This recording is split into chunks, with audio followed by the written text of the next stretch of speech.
Hello again, this is Dragon S4 coming at you with another episode of my excursions into the unknown.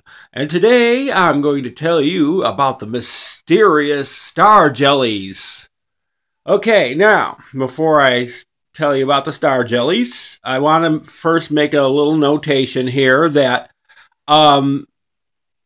there is a documented incident, and a sci-fi movie called The Blob is based on this incident where a star jelly came to Earth. I don't know how much of it is real. I know that there was a star jelly, and I don't know if it actually engulfed anybody or took over a town or whatever, but I know that they did find a star jelly, and the movie is based on that sighting. Okay, now, for those of you to tell what star jellies are and my incident with a star jelly, what a star jelly is, it's a very, very rare, I guess you would call it a creature. Don't know. I mean, scientists, they don't get an opportunity to study it, and paranormal investigators and whatever don't really get an opportunity to study it because it's extremely rare. I mean, scientists probably won't acknowledge the fact that it probably is a life form, maybe. But they will acknowledge the fact that there are star jellies, and they consider it a phenomenon that comes from outer space, and it's usually accompanied following like a asteroid storm or whatever, or comet storm, whatever. Okay, now what they're these blobs of clear stuff. They're clear stuff, basically. You don't see any organs in them. You don't see any like mouth or jaws or teeth or fur or anything. It's just a blob of clear stuff that comes from outer space. And again, like I said, it usually follows like a asteroid, storm, or a like shooting star phenomena or whatever. It'll sometimes follow those, and they're extremely, extremely rare. I mean, like, for the amount of people that have seen like Bigfoots and Loch Ness monsters and vampires and whatever, these things are like hardly ever seen by anyone. You would probably could go through several lifetimes and not see one. Okay, but I'm going to tell you about one that I happened to come across. Okay, now this is true story. My family and I used to go to a flowage area, and we used to collect driftwood that we would sell at craft fairs and stuff. Obviously we would clean up the driftwood and sell it at craft fairs for people for decorations for their houses and whatever. I was pretty young at the time. I think it was about maybe 6 or 7. It was a long time ago. But okay, we go to this section that we used to collect the driftwood at. So like a remote section back in the wooded area. I'm not going to tell you where it is because of the fact that I don't want people running out there to try to find one of these things, and go mess up the area and whatever. So I'm not going to tell you where it was located. But we go back there, and this flowage area has like a long stretch of beach that goes around the whole part of the flowage area, more or less. And it's in the secluded area of woods. And so we go back there, and we're walking along the beach area, and we're looking for the driftwood and whatever, because it's sometimes on the beach, and sometimes it'll be like sometimes in the water. So we kind of like walk the real long stretch and pick up what we could, and I come across this blob of clear looking jelly. I'm calling it jelly because I don't know what else to call it. They're called star jellies technically, and so I'm calling it jelly.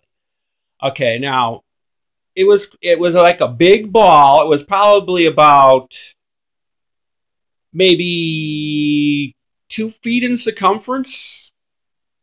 You know, like if you could like make it into a perfect circle, it'd probably be about 2 feet in circumference. But considering it was laying in the sand, it's hard to say about how thick it was because it was kind of flattened down.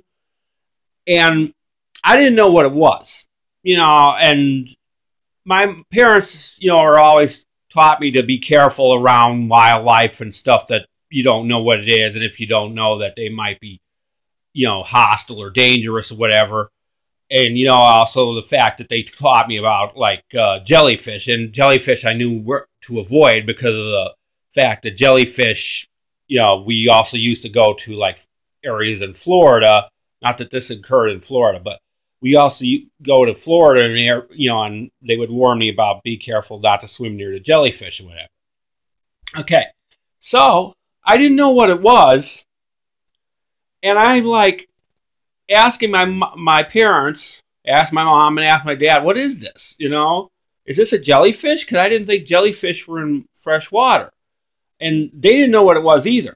So I took a long piece of branch, and I'm like poking at it, you know, to see if it would move or do anything. And you could see right through it. You could literally see the sand through it. You couldn't see any internal organs, couldn't see a brain, you couldn't see any tentacles, nothing. It was just this clear ball of jelly. And so I'm poking at it. And I flipped it over with the stick a couple of times, and it didn't seem like it did anything. It didn't seem like it moved, made any sound or whatever. So we just decided to leave it. So none of us knew what it was. So it's like we just like leave it alone. You know, we don't know what it is. Maybe it's some kind of toxic chemical or something, or some kind of.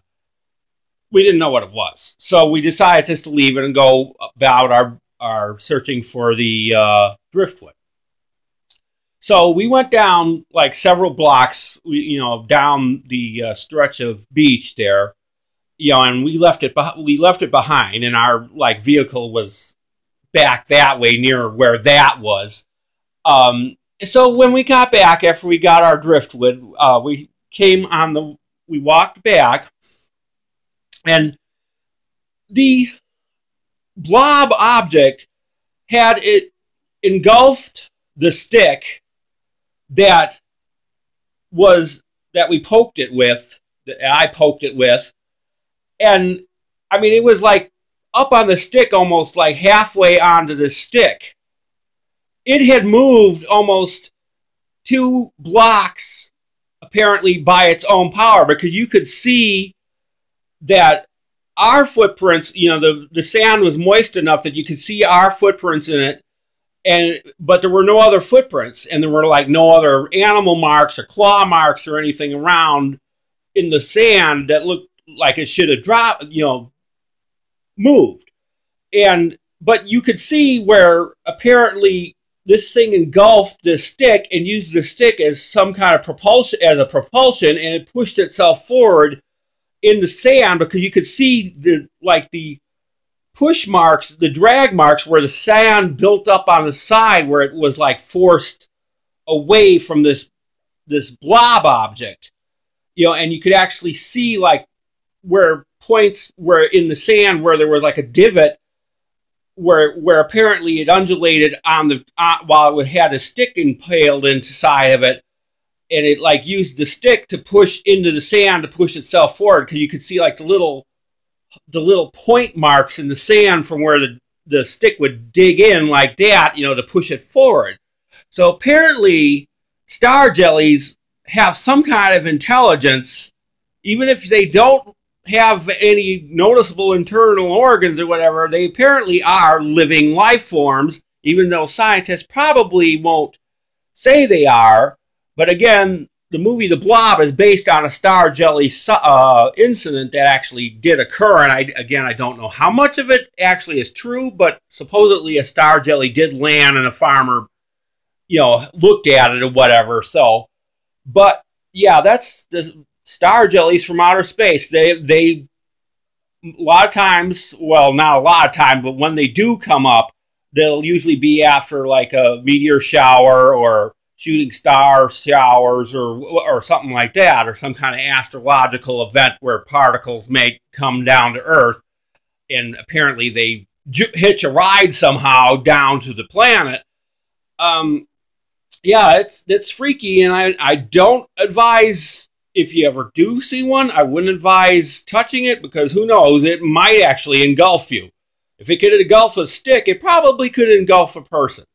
Well, anyways, that's my excursion into the unknown with a star jelly. Bye. Hope you enjoyed it.